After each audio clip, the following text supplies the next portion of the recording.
Hello, if you're a regular subscriber, you'll see a lot of videos for items that are available on Amazon. However, today I've got one that's available via Kickstarter. They've sent me samples to take a look at and share with my lovely audience. This is the STINO. This is a nanotech mounting solution for iPads. It doesn't require any tools and it's reusable. There's two sizes available. That's the iPad Pro version, and there's also an iPad Air version available. They both look the same, just one's slightly smaller than the other, so I'll be using the iPad Air to demonstrate this. You can see the size of the iPad Pro is quite a bit bigger. Both of them feature the same design, and that's having this kind of black back, which is the suction area, and then around the front you've got this clear plastic protecting the screen, and this one happens to be white, but I believe they're also available in black. And then when you peel off this back section, you've got the nano suction part of the mount, and that is very sticky. It does feel like it might be like a post-it note sticky, but actually it doesn't lose this stickiness. Now, the first thing I noticed in use is that it doesn't allow you to use a case. So I've got an iPad Air case, but it's not designed to fit the iPad in with the case on. So it means if you want to use the mount, you're going to have to remove the case, and that made me a little bit nervous because, of course, if this does drop for some reason, your iPad isn't in a case. So I was a bit disappointed by that, but once it is in, it's a very nice snug fit. You can very clearly see the screen, and the first time I tried this, I was obviously quite nervous, but actually in this case it worked very well. It stuck straight on. It kept the iPad firmly in place. You can see it's just a quick whiz round to make sure it's fully stuck, and it didn't move at all.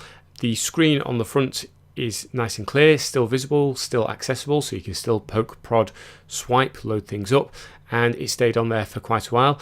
So I wanted to try removing it, and it's a little bit nerve-wracking because obviously you don't want to drop your iPad. Of course, it's not in a case, but it is doable, and once you start pulling it off, it comes off fairly easily. Take your iPad out, and there's actually no marks on the wall either. You'll see when this comes off, it's not left any marks, and you can see it is very sticky, very tacky on that wall, and it remains tacky even though it's been used. Now, I've tried this on a variety of surfaces. I imagine the kitchen being a favourite because, of course, you can load up videos on cooking or whatever, or just watch general videos while you're cooking.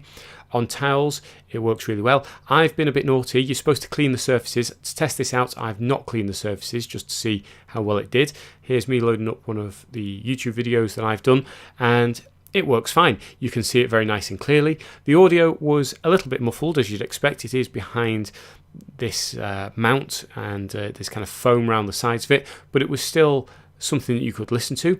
I'd recommend maybe in the kitchen pairing your iPad with a Bluetooth speaker, because of course if you've got lots of kitchen noise going on, the iPad's not got a very powerful speaker anyway. It's also heavy, so once you pick it up, you can see there it kind of tips forward a little bit. It's very heavy in the hand, so it's not going to tip over once you've popped it down somewhere. Now this takes I found this also works well on glass, and ideally you do want a nice flat surface. So again, just stick it straight on. See, I'm getting a bit quicker at this now that I've used it quite a bit elsewhere. So this is just on a window. I just wanted to try and see what it was like. And again, it sticks fine. The window is nice and flat, and so the nanotech can grip. If I do look a little bit nervous, that's because I had an incident just before filming this, and that was on this surface here. Now this is my own fault because I'm just trying different surfaces with this, and you can see there's quite a pattern on the surface behind. Initially it was sticking fine. I went to adjust my camera, and I had a little bit of a scare. Now I should say that no iPads were filmed in the making of this video. I did in fact manage to catch this, but it just goes to show just how careful you need to be in picking the right surface to use with this. Fortunately, my ninja-like reflexes managed to catch the iPad before it fell, and it's totally my fault. I've picked a completely unsuitable surface to use this on. One thing to note is that there's no access to a charger, so you can't leave this permanently mounted. This is a temporary mount only. Once the iPad's in, there's no way of charging it up. If you're interested in backing the STINO, it's available now. It's gone live. At the time of making this video, it's got 98 backers, 25 days to go, and it's got a fair way to go to hit its target of 30,000, but it should be quite doable. And it's got various pledges. So you've got the, it's only $10 at the moment for the iPad Air, $15 for the iPad Pro. And if we scroll down, you see it's going to be 20, 25, and it looks like it's going to be kept quite simple. You can also find out a lot more information about it, about the technology they use, on the Kickstarter page, and I'll put links to the Kickstarter page in the video, around the video, in the description, all sorts of places. If you do happen to go through and back this, make sure to let them know you saw this on my channel, and feel free to leave a comment below if you get this to let us know how you get on with it. I hope you found this short video useful.